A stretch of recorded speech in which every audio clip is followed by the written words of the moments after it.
लक्ष्मण रेखा रामायण से निकला वो अकेला शब्द है और शायद अकेली घटना है जिससे भारत में शायद ही कोई अपरिचित होगा।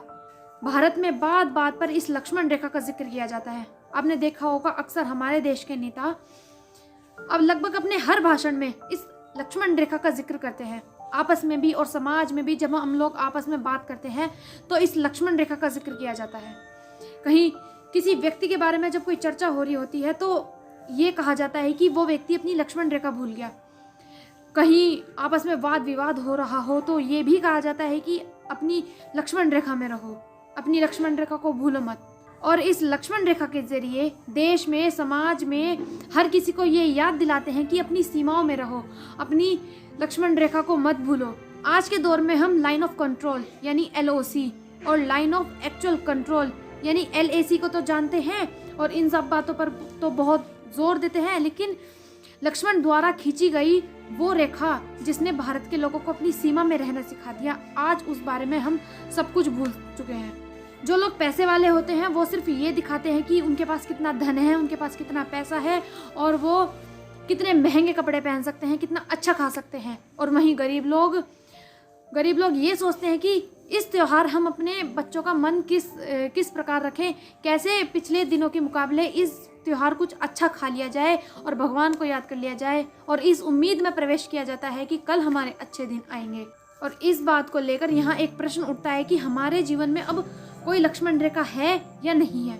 उदाहरण के लिए दिवाली की खरीदारी के लिए बाजार में जिस तरह की भीड़ दिखी वो सरासर उस लक्ष्मण रेखा का उल्लंघन है जिसका ध्यान लोगों को इस कोरोना के दौर में देना चाहिए था।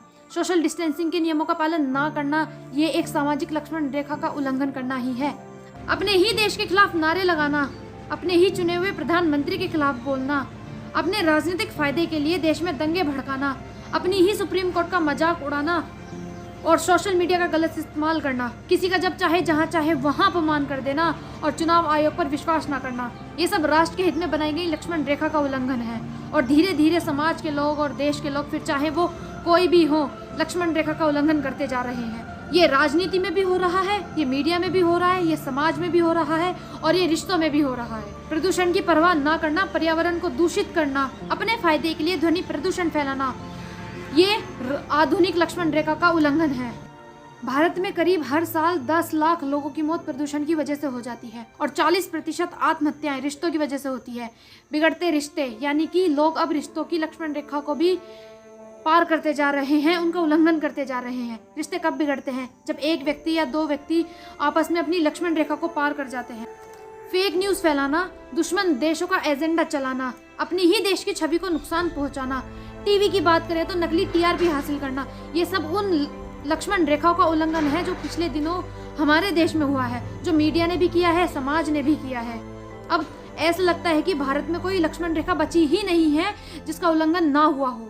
यहाँ एक सवाल का जवाब सोचिएगा कि हमारे समाज में, देश में वो कौन सी लक्ष्मण रेखा है जिसका अभी तक कोई उल्लंघन नहीं किया गया हो। और हम लक्ष्मण रेखा की तो रोज बात करते हैं, आज कौन सी लक्ष्मण रेखा हमारे जीवन में जीवित है? सिर्फ एक नियंत्रण रेखा हमारे जीवन में बची है जिसकी जिम्मेदारी सेना के पास है और सेना ने इस जिम्मेदारी को कभी मिटने नहीं दिया। अगर नियंत्रण रेखा भी लोगों के हाथों में चली जाती तो शायद पता नहीं इसका भी क्या होता। बहुत सारे लोग लक्ष्मण रेखा की ये कहकर आलोचना करते हैं कि वो महिलाओं को बांध कर रखने की परिचायक है, लेकिन लक्ष्मण रेखा महिला और पुरुष में भेद नहीं करती, हिंदू और मुसलमान में भेद नहीं करती, राजा और रंग में भेद नहीं करती। लक्ष्मण रेखा एक स्टेट ऑफ माइंड है, एक मानसिक स्थिति है जिसका पालन आज हर किसी के लिए जरूरी है। सीमाओं की जरूरत हर समाज और सभ्यता को होती है। सीमा के बगैर कोई सभ्यता राष्ट्र का स्वरूप नहीं ले सकती और कोई राष्ट्र अमर्यादित होकर शक्तिशाली नहीं बन सकता। सीमाओं के पार जाना अमर्यादित होना है, इसलिए हमें अपने जीवन में लक्ष्मण रेखा का पालन करना चाहिए। सीमाओं में रहना कमजोर होने की निशानी नहीं है, बल्कि ये संयम का प्रतीक है। और संयम उस व्यक्ति के अंदर होता है जो वीर होता है, जो मजबूत होता है, जो बलशाली होता है। और संयम से बड़ा कोई अस्त्र शस्त्र नहीं होता।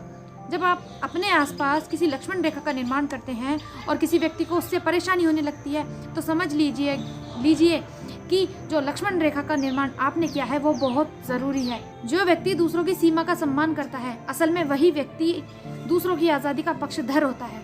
माता सीता की सिर्फ एक गलती को आगे चलकर लक्ष्मण रेखा का उल्लंघन कहकर पुकारा जाने लगा। अगर आप आज के दौर में बाजारों में जाएंगे तो मिनिमलिज्म यानी को हम आज के दौर की लक्ष्मण रेखा भी कह सकते हैं, यानी कि अपने आसपास उतनी ही भौतिक चीजों को जमा करके रखना जितनी की आपको आवश्यकता है। जब हम इस लक्ष्मण रेखा को लांघते हैं तो हम न सिर्फ गैर जरूरी चीजों से घिर जाते हैं बल्कि दूसरों की देखा देखी करके भौतिक वस्तुएं जमा करने की हमारी आदत बन जाती है, और ये आदत हमें कर्ज में भी डुबा सकती है और या फिर एक अलग ही दुनिया में लेकर जा सकती है। दूसरे की प्राइवेसी का सम्मान करना और अपनी प्राइवेसी की रक्षा करना, ये भी लक्ष्मण रेखा का पालन करना ही है। इसलिए हमारे जीवन में जो भी लक्ष्मण रेखा है हमें उसका सम्मान करना चाहिए, उसका पालन करना चाहिए और हर वो कार्य करना चाहिए जो हमारे देश हित में हो। धन्यवाद।